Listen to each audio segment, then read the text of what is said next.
Last night I was messing around, come up with a few rhymes in my head, but I decided to give all that up. So I'm just going to read the Bible. I'm going to stick to reading the Holy Scriptures, and I hope you enjoy it. Excerpts from the Jesus Bible. I will give them an undivided heart and put a new spirit in them. I will remove from them their heart of stone and give them a heart of flesh. Ezekiel 11:19.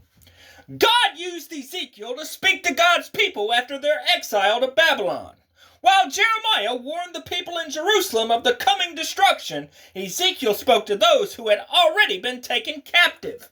The messages of Jeremiah and Ezekiel are quite similar, though they spoke to people hundreds of miles away from one another who were facing differing stages of God's judgment. Ezekiel knew the fate that awaited God's people.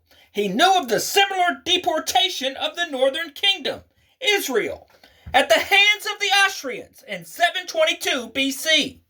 The southern kingdom, Judea, remained faithful to God for about a century longer, but eventually they too became engrossed in the idolatry of the surrounding nations. God used the nation of Babylon to enact judgment on the southern kingdom of Judea, and Ezekiel was a part of that deportation to pagan Babylon. In exile, Ezekiel experienced and shared with the people a number of visions. These were meant to remind God's people of their responsibility before God, even though they were far away from the promised land.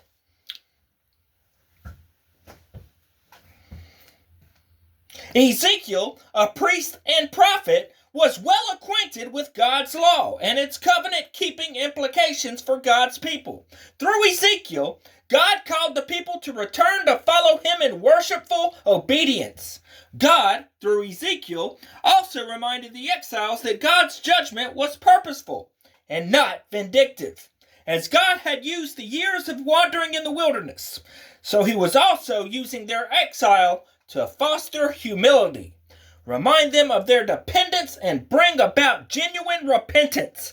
Ultimately, God's purpose was that the people would know that he alone is Lord and deserving of their worship. This refrain echoes throughout the book, reminding the people of the glorious privilege of knowing God and their need for spiritual renewal.